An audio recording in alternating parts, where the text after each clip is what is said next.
Whispers of the Future. Episode 1. In the town of Oda, where red dust rose under the feet of schoolchildren and the smell of fried akara filled the morning air, lived a young girl named Adaku.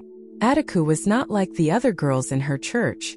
While they laughed during choir practice and talked about small things, she often sat quietly, her eyes distant, as if she was listening to something no one else could hear. Her mother, Mama Ifunanya, believed there was something special about her. She would often say that God had placed his hand upon the child. But her father did not agree. He believed Adaku should focus on her studies and prepare for her exams. To him, visions and strange behavior would not build a future. Adaku never argued with him. Deep inside, she knew something they did not. It started when she was 11 years old. One night, heavy rain fell on their zinc roof. The sound filled the house as she slept beside her younger brother, Chinidu. Then it happened. She saw him. He was outside near the well behind their compound, playing with his ball.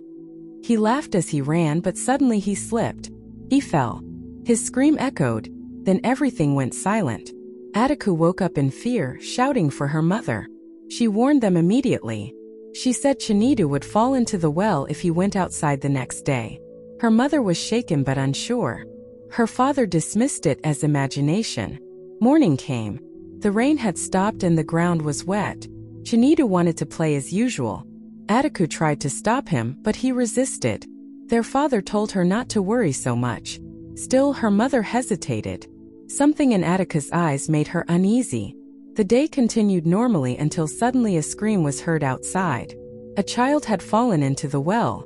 They rushed out with the neighbors and found Chinidu being pulled out. He was alive but shaken. In that moment, everything changed. Her mother realized that what Adaku saw was real. Whispers of the Future. Episode 2. The night after the vision, Adaku could not sleep. She lay on her thin mattress, staring at the ceiling.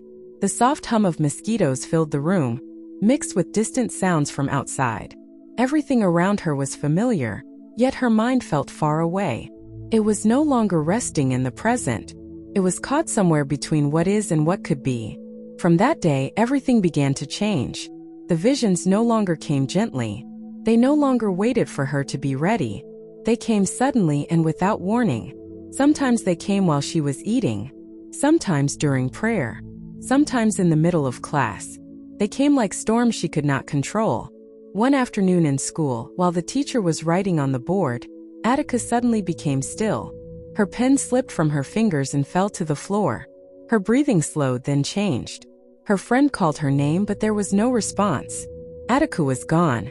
She saw a long dusty road stretching into the distance. A bus moved along it, filled with people living their normal lives. Some were talking, some laughing, others simply passing time. Then everything shifted. A loud horn broke through the air. A trailer appeared suddenly. The bus swerved as the driver struggled to regain control. But it was too late. The crash was violent. Metal twisted. Glass shattered. People screamed. Then silence followed. When Adaku returned, her body trembled. The classroom had gone quiet. Everyone was staring at her. The teacher asked what was wrong. Adaku stood slowly and said there would be an accident. Some students laughed. Others looked confused. The teacher dismissed her and told her to sit down. But Adaku remained standing for a moment, tears forming in her eyes. Because she knew what she had seen was real. That evening she told her. Whispers of the Future. Episode 3.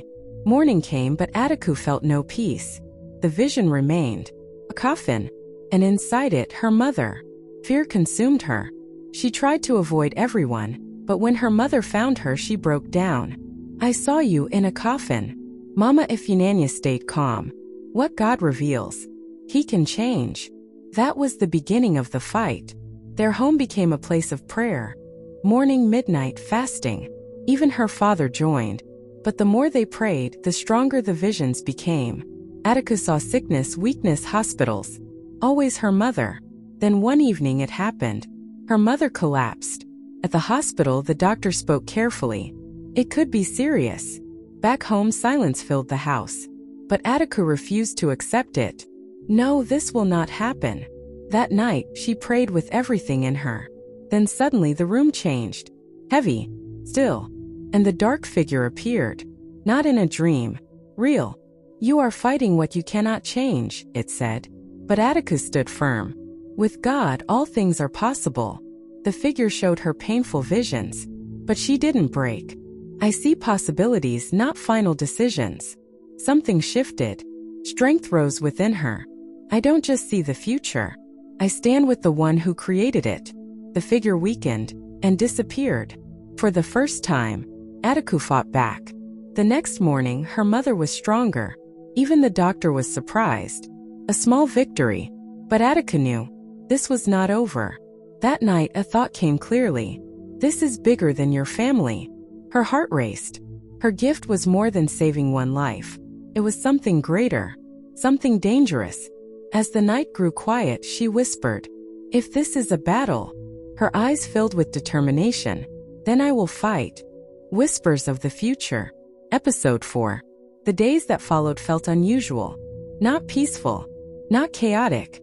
Just quiet. Too quiet. Mama Ifunanya continued to recover. Slowly but steadily. She could cook again. She laughed again. She even sang softly during morning devotion. To everyone else it looked like victory. But Adaku knew better. Because the visions had not stopped. They had only changed.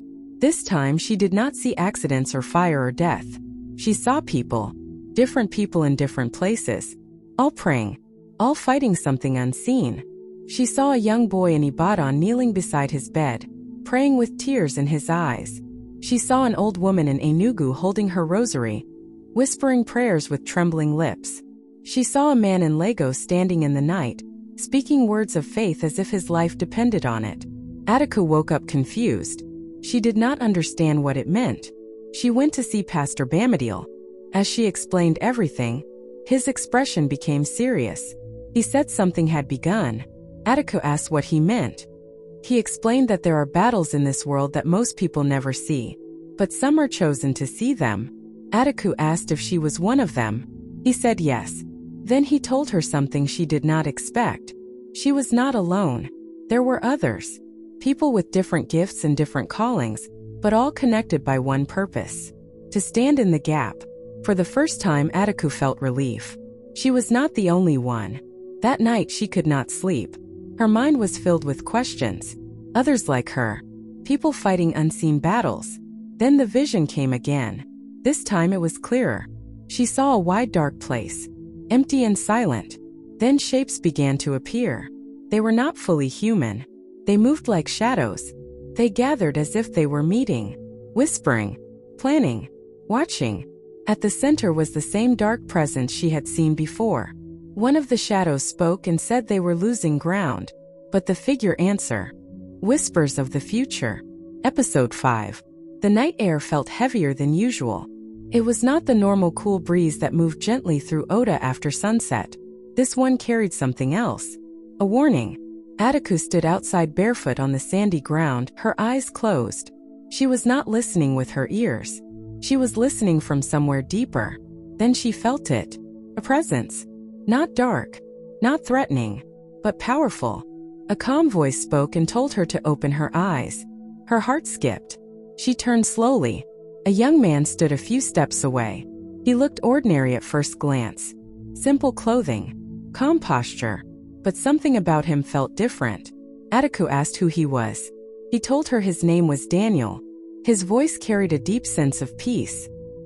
He said he had been looking for her. Adaku was cautious. She asked why. Daniel said she was not the only one who could see. Something inside her stirred. She asked him to show her. Daniel closed his eyes. Suddenly Adaku saw a vision. A woman was in labor. She was struggling. The doctors around her were tense. Everything felt uncertain. Then Daniel spoke calmly and said the woman would survive. The vision shifted. The woman cried out, and then a baby's cry filled the air. Life had come. Adaku gasped and opened her eyes. Daniel looked at her and told her that now she understood. They sat outside under the faint light of a lantern. Daniel explained that there were many people like her. Some could see. Some could hear. Some could fight. Some could heal. Each had a role. Adaku asked what his own role was. Daniel said he helped strengthen outcomes. When God revealed something, he worked to ensure it happened as intended. Adaku was quiet for a moment. She realized that all this time she had felt helpless because she did not understand her purpose. Daniel told her she was never helpless. She was only untrained. Then his tone changed. He said the shadows she had seen were not the true source of what was happening. Whispers of the Future. Episode 6. Light filled everything. It was blinding and overwhelming. For a moment, nothing else existed. There were no shadows, no fear, no voices, only light. Then slowly it began to fade. The room returned, broken and scattered. The air was still. The shadows were gone. Completely. The man who once stood strong now lay on the ground. Weak. Defeated. Daniel stood quietly, breathing steadily. He called Adaku's name, but she did not respond. Suddenly she collapsed. Her father rushed forward and caught her before she hit the ground. Her body was there, but something felt different. Something was missing. Hours later, they were home. Mama Ifunanya sat beside her, gently wiping her face, tears falling silently. She called her name, hoping for a response. Her father sat close, his hands shaking. He blamed himself, whispering that he had pushed her too far. Daniel stood quietly by the window. When Mama Ifunanya asked what had happened, he hesitated before speaking. He said Adaku had made a sacrifice. The room fell silent. Her father asked what kind of sacrifice it was. Daniel explained that she had given up the very thing that made her different. Her mother froze in disbelief. Daniel confirmed it. To defeat the enemy completely, she had surrendered her gift. Tears filled her mother's eyes as she asked if that meant Adaku could no longer see. Daniel answered carefully. He said she might never have visions again. The silence that followed was heavy. Her father broke down, filled with regret. He said he had not understood her, and now she had lost everything because of him. Daniel stepped forward and told him that was not true. He said Adaku had not lost everything. She had chosen love over power. Days passed, quiet and slow. On the fourth morning, Adaku opened her eyes. Her voice was soft. Whispers of the Future. Episode 7. Final episode. Years had passed. Oda had changed, and so had Adaku. She was no longer the frightened girl who trembled at every vision. The shadows that once confused her were gone. Time and faith had shaped her into a calm, grounded young woman. Her strength was quiet. Her faith was deep. She had endured much and found peace in a life that was simple, yet meaningful. Adaku now worked with a small Christian organization in Lagos, helping children and families affected by floods and accidents. Each day she offered care, support, and hope. Her life was not extraordinary to others, but it mattered. At home things had changed too. Her father had softened. The guilt he once carried had reshaped him into a more patient and understanding man. Her mother remained wise and steady, always reminding them that loss can lead to growth. Her younger brother, Chinedu, had grown into a lively teenager with dreams of becoming a doctor. Their home, once filled with fear, was now filled with peace. The visions had faded over time, and life had become normal. For a long time that was enough.